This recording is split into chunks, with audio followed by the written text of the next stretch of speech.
வணக்கம். தினமலர்.com மாலை 4 மணி செய்திகள். முக்கிய நிகழ்வுகள். சர்தார் வல்லபாய் பட்டேல் சிலைக்கு நாடு முழுவதும் ஆதரவு திரட்டும் ஒற்றுமை ஓட்டம். வேற்றுமையில் ஒற்றுமையை வலுப்படுத்த நரேந்திர மோடி அழைப்பு. தென்னாப்பிரிக்க முன்னாள் அதிபர் நெல்சன் மண்டேலா இறுதிச் சடங்கு. ராணுவ அணிவகுப்பு மரியாதையுடன் சொந்த கிராமத்துக்கு இறுதி யாத்திரை. கூட்டணி குறித்து திமுக பொதுக்குழுவில் மௌனம். உட்கட்சி தேர்தல்களை ஒத்திவைத்து தீர்மானம். விரிவான செய்திகள். சர்தார் வல்லபாய் நினைவு தினத்தை ஒட்டி அவரது பிரம்மாண்டமான சிலைக்கு நாடு முழுவதும் மக்களின் ஆதரவை திரட்டும் வகையிலான ஒற்றுமை ஓட்டம் நடந்தது. குஜராத் மாநிலம் வதோதராவில் முதல்வர் நரேந்திர மோடி துவக்கி வைத்தார். நாட்டின் ஒருமைப்பாட்டுக்கு முக்கிய பணியாற்றிய பட்டேலின் 63வது நினைவு தினத்தை ஒட்டி அவரது நினைவாகவும் நாட்டின் ஒற்றுமையை வலுப்படுத்தும் வகையிலும் பட்டேலின் சிலைக்கு நாடு முழுவதும் உள்ள மக்களின் பங்கேற்பை பெறும் வகையிலும் குஜராத் அரசு சார்பில் நாடு முழுவதும் ஒற்றுமை ஓட்டம் நிகழ்ச்சி நடந்தது. குஜராத் மாநிலம் வதோதராவில் நடந்த ஒற்றுமைக்கான ஓட்டத்தை பாரதிய ஜனதா பிரதமர் வேட்பாளரும் குஜராத் முதல்வருமான நரேந்திர மோடி கொடியசைத்து துவக்கி வைத்தார். அப்போது பேசிய நரேந்திர மோடி, இந்தியாவின் முதல் உள்துறை அமைச்சரும் இந்திய குடியரசின் தேச பிதாமகன்களில் ஒருவருமான பட்டேலுக்கு பிரம்மாண்டமான சிலை அமைத்து கௌரவப்படுத்துவதும் அஞ்சலி செலுத்துவதும் முக்கியம் என்று குறிப்பிட்ட மோடி, இந்த பணியில் மென்மேலும் மக்கள் பங்கு பெற வேண்டும் என்று குறிப்பிட்டார். 1100 से अधिक स्थानों पर 8 से 11 बजे के बीच में 40 लाख से अधिक एकता के सिपाही आज दौड़ने वाले हैं. भारत की विविधताएं ये हमारी विशेषताएं हैं, ये हमारी विवस्था नहीं है. इन विविधताओं में एकता का स्वर, एकता का मंत्र, एकता का रक्त सदियों से बहता आया है. उन्हीं विविधताओं का सम्मान करते हुए, उन्हीं विविधताओं का आदर करते हुए, उन्हीं विविधताओं को पुरस्कृत करते हुए भारत की एकता की नींव को हमेशा हमेशा के लिए मजबूत बनाए रखना ये हर पीढ़ी का दायित्व है. குஜராத் தலைநகர் அகமதாபாத்தில் நடந்த ஒற்றுமைக்கான ஓட்டத்தை பாரதிய ஜனதா மூத்த தலைவர் அத்வானி கொடியசைத்து துவக்கி வைத்தார். அப்போது பேசிய அத்வானி, சர்தார் வல்லபாய் பட்டேல் போன்ற தலைவர் நமக்கு கிடைத்திருக்காவிட்டால் இன்றைய இந்தியா சிதறுண்டு போயிருக்கும் என்று குறிப்பிட்டார். स्वतंत्र भारत को ये सौभाग्य न मिलता कि उसके नेतृत्व में सरदार वल्लभ भाई पटेल जैसा एक दूरदृष्टि व्यक्ति, नेता और संकल्पबद्ध नेता न होता तो आज जैसा भारत हम देखते हैं वैसा नहीं होता और हिंदुस्तान के खंड खंड हो जाते हैं. டெல்லியில் நடந்த இந்நிகழ்ச்சியை பாரதிய ஜனதா தலைவர் ராஜ்நாத் சிங் துவக்கி வைத்தார். தமிழகத்தில் அனைத்து மாவட்ட தலைநகர்களிலும் ஒற்றுமை ஓட்டம் நடந்தது. சென்னையில் நடந்த ஒற்றுமை ஓட்டத்தை காவல்துறை முன்னாள் ஆணையர் நடராஜ் துவக்கி வைத்தார். மக்களிடம் இந்த ஓட்டம் பெரிய தாக்கத்தை ஏற்படுத்தியுள்ளதாக பாரதிய ஜனதா கட்சியின் செய்தி தொடர்பாளர் நிர்மலா சீதாராமன் தெரிவித்தார். இந்த ரன் ஃபார் யூனிட்டி மூலமாக நாட்டின் ஒற்றுமையை புகழும் வகையில் ஒற்றுமை கோசம் அனைவரும் சேர்ந்து இந்த ரன் ஃபார் யூனிட்டி மூலமாக இந்த நாட்டின் ஒற்றுமையை பற்றி பேசணும் அப்படிங்கிறது தான் ஒரிஜினல் ஆப்ஜெக்டிவ். இதை இங்க துவக்கி வச்சு அந்த ரன்ல நான் பங்கேற்றதுனால மிகவும் மகிழ்ச்சி அடைகிறேன். இதேபோல நாடு முழுவதும் பல்வேறு இடங்களில் நடந்த ஒற்றுமை ஓட்டத்தில் பாரதிய ஜனதா மூத்த தலைவர்கள், முன்னாள் அதிகாரிகள் உள்ளிட்டோர் கலந்து கொண்டனர். தென்னாப்பிரிக்க முன்னாள் அதிபர் நெல்சன் மண்டேலாவின் உடல் அவரது சொந்த கிராமத்தில் அரசு மரியாதையுடன் அடக்கம் செய்யப்படுகிறது. இதற்கான இறுதிச் சடங்குகள் ஞாயிறன்று நடந்தன.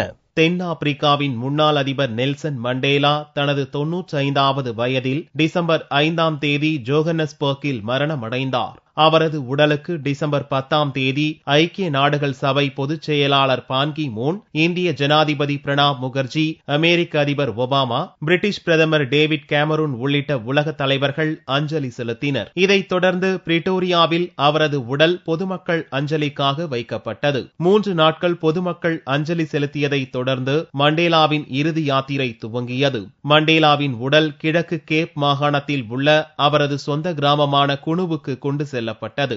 ஜெட் போர் விமானங்கள் அணிவகுக்க மண்டேலாவின் உடல் விமானம் மூலம் மிதாதா நகருக்கு கொண்டு வரப்பட்டு அங்கிருந்து குனு கிராமத்துக்கு ராணுவ அணிவகுப்பு மரியாதையுடன் எடுத்துச் செல்லப்பட்டது. அப்போது அப்பகுதி மக்கள் திரண்டு வந்து அஞ்சலி செலுத்தினர்.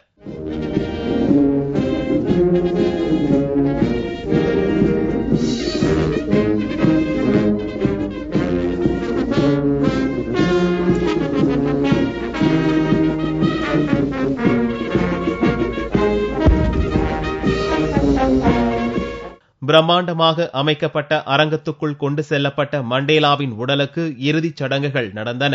பாரம்பரிய முறைப்படியான சடங்குகளுடன் அந்நாட்டின் தேசிய கீதம், பாரம்பரிய பாடல்கள் இசைக்கப்பட்டன.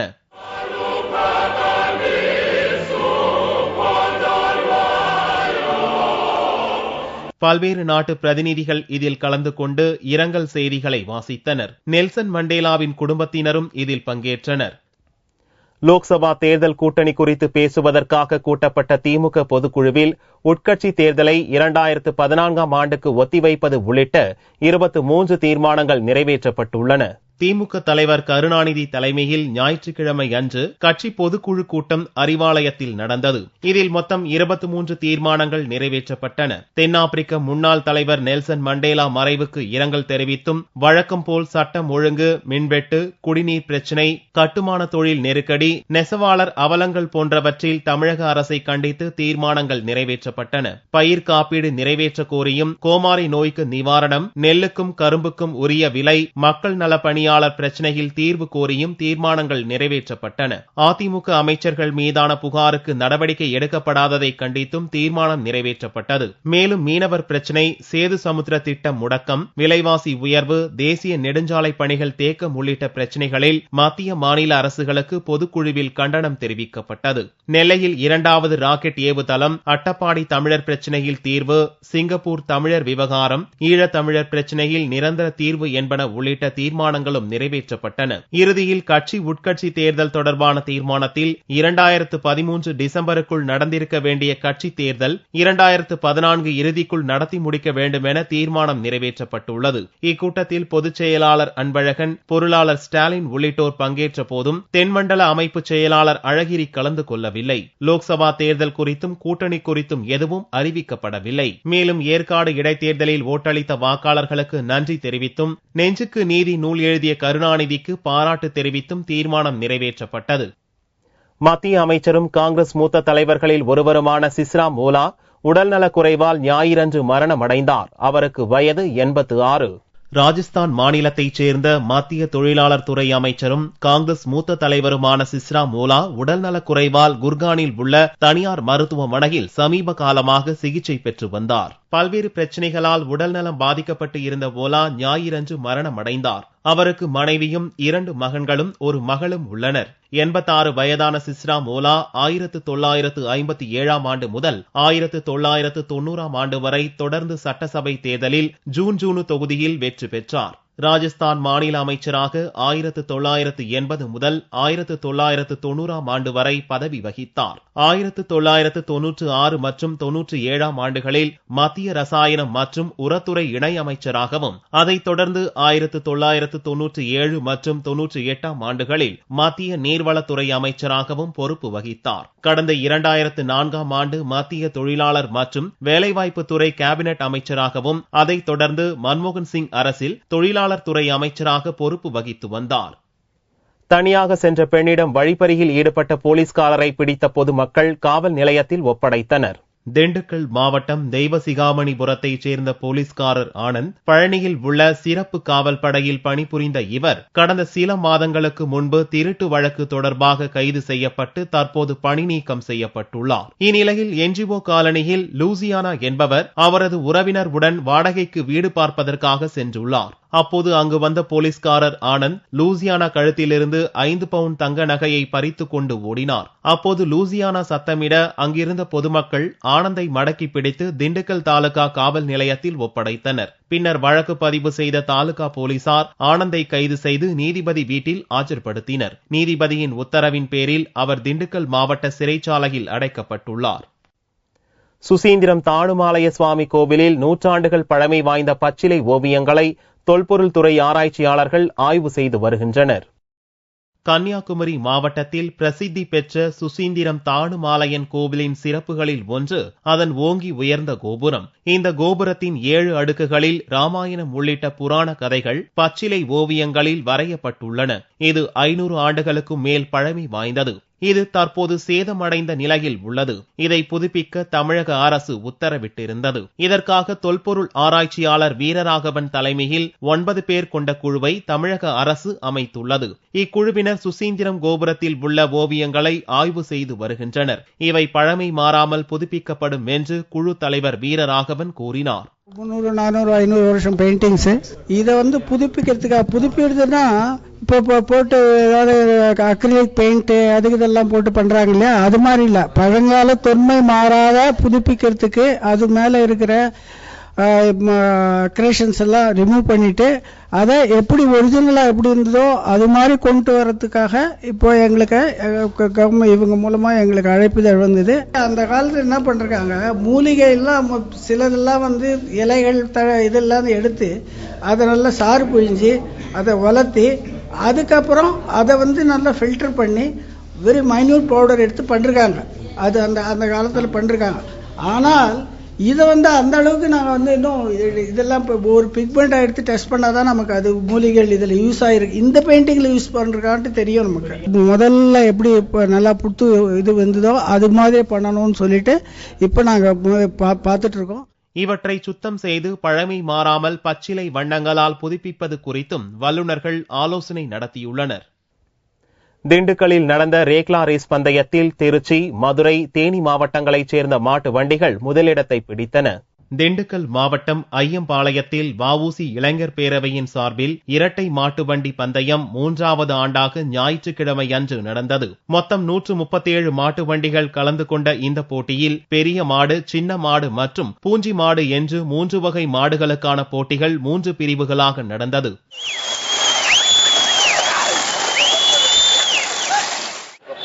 தமிழன் நம்ம இந்திய நாட்டினுடைய தேச தலைவர் வாவு சிதம்பரம் 77வது நினைவு தினத்தை முன்னிட்டு நடைபெறுகின்ற இந்த இரட்டை மாட்டு வண்டி பந்தயம் ஐயம்பாளையத்திலே மிக விமரிசையாக நடைபெறுகின்றது. உண்மையிலே தேச தந்தைக்கு ஏற்படுத்துகின்ற இந்த விழாவை அனைத்து மதத்தினரும் அனைத்து ஜாதியினரும் ஒன்று சேர்ந்து நடத்துகின்ற விழா. இப்போட்டியில் திருச்சி, மதுரை, தேனி மாவட்டங்களைச் சேர்ந்த மாட்டு வண்டிகள் முதலிடத்தை பிடித்தன. வழி நெடுகிலும் ஏராளமான மக்கள் திரண்டிருந்து போட்டிகளை ரசித்தனர். உய்யக்கொண்டான் கால்வாயை தூய்மைப்படுத்த பேஸ்புக் வாயிலாக தன்னார்வ தொண்டர்கள் உற்சாகமாக களமிறங்கியுள்ளனர். திருச்சி மாவட்டம் உய்யக்கொண்டான் கால்வாய் காவிரி ஆற்றுக்கு அடுத்தபடியாக மக்களின் வாழ்வாதாரமாக உள்ளது. 65 கிலோமீட்டர் நீளமான இந்த கால்வாய் 100க்கும் மேற்பட்ட கிராமங்களுக்கு பாசன வசதி தருகிறது. ஆனால் புத்தூர், பாலக்கரை பகுதிகளை கடக்கும் போது பிளாஸ்டிக் குப்பை, மருத்துவ கழிவுகளால் மாசுபடுகிறது. போதாக்குறைக்கு காட்டூர், திருவெரும்பூர், வாழவந்தான் கோட்டையில் தொழிற்சாலை கழிவுகளும் கால்வாயில் கலக்கிறது. இந்நிலையில் இதை தூய்மைப்படுத்த பேஸ்புக் வாயிலாக முடிவெடுத்த தன்னார்வ தொண்டர்கள் ஞாயிறன்று களம் இறங்கினர். 100க்கும் மேற்பட்டோர் புத்தூர் கோர்ட் அருகே ஒன்று திரண்டு கால்வாயை தூய்மைப்படுத்தும் பணியில் ஈடுபட்டனர். இன்னைக்கு இருக்கிற தன்னார்வலர்களின் தொடர் முயற்சியால உய்யக்கொண்டான் ஆறை சுத்தப்படுத்தும் பணியை தொடங்கியிருக்கோம். இங்க வந்தவங்க அத்தனை பேருமே பாத்தீங்கன்னா முகநூல் வழியா தாங்க நாங்க முதல் முறையா இந்த விஷயத்தை பதிவு செஞ்சோம். 2 கட்டமா இன்னைக்கு இந்த பணியை நாங்க தொடங்கியிருக்கோம். ஒன்னு, அங்க இளைஞர்கள் ஒரு புறம் இருக்கிற கழிவுகள் எல்லாம் எடுத்து தனியா பிரிச்சிட்டு இருக்காங்க. இன்னொரு புறம் பொதுமக்கள் எல்லாமே அவங்களை சந்திச்சு இதனுடைய மாற்றத்தை கொண்டு வரதுக்கான சாத்தியக்கூறுகள் என்ன இருக்கு, இந்த 2 கட்ட பணி நாங்க இன்னைக்கு தொடங்கியிருக்கோம். இதுக்கு முழு ஆதரவு பொதுமக்களிடமும் அனைத்து நண்பர்களிடமும் இளைஞர்களிடமிருந்தும் எதிர்பார்க்கிறோம். கால்வாயை தூய்மைப்படுத்துவதோடு குப்பைகளை வீச வேண்டாம் என்றும் பிரச்சாரமும் செய்யப்பட்டது. ஏற்கனவே பொன்மலைப்பட்டி மாவடி குளத்தை தூய்மைப்படுத்தி வெற்றி கண்ட தன்னார்வலர்கள்தான் இங்கேயும் களம் இறங்கியுள்ளனர். ஞாயிற்றுக்கிழமை விடுமுறை தினம் என்பதால் தங்கத்தின் விலையில் மாற்றம் இல்லை. 1 சவரன் தங்கம் 22,576 ரூபாய்க்கு விற்பனையானது. 1 கிராம் ஆபரண தங்கம் 2,822 ரூபாயாக இருந்தது. வெள்ளி 1 கிராம் 47 ரூபாய் 20 காசுகளுக்கு விற்பனையானது. பார் வெள்ளியின் விலை 44,140 ரூபாயாக இருந்தது. வவால்களை தெய்வமாக வணங்கி பாதுகாத்து வருகின்றனர் திருச்சி அருகே உள்ள தோப்புப்பட்டி கிராம பொதுமக்கள். திருச்சி மாவட்டம் மணப்பாறையில் இருந்து 12 கிலோமீட்டர் தூரத்தில் உள்ளது தோப்புப்பட்டி. இந்த கிராமத்தில் 300க்கும் மேற்பட்ட குடும்பங்கள் வசித்து வருகின்றனர். விவசாயத்தை தொழிலாக கொண்டுள்ள இந்த கிராம மக்கள் இயற்கையை நேசித்தும் பிற உயிரினங்களுக்கு தீங்கு விளைவிக்காத நல்ல உள்ளம் படைத்தவர்களாக இருந்து வருகின்றனர். தோப்புப்பட்டி கிராமத்தின் எல்லைப் பகுதியில் ஆலமரம், புளிய மரம், அரச மரம் என்று மரங்கள் நிறைந்து காணப்படும் இடத்தில் கிராம தெய்வமான முனுசாமி கோவில் உள்ளது. இந்த பகுதியில் நிலவும் தட்பவெப்ப நிலையாலும் இயற்கை சூழலினாலும் ஆயிரக்கணக்கான வௌவால்கள் கூட்டம் கூட்டமாக தங்கியுள்ளன.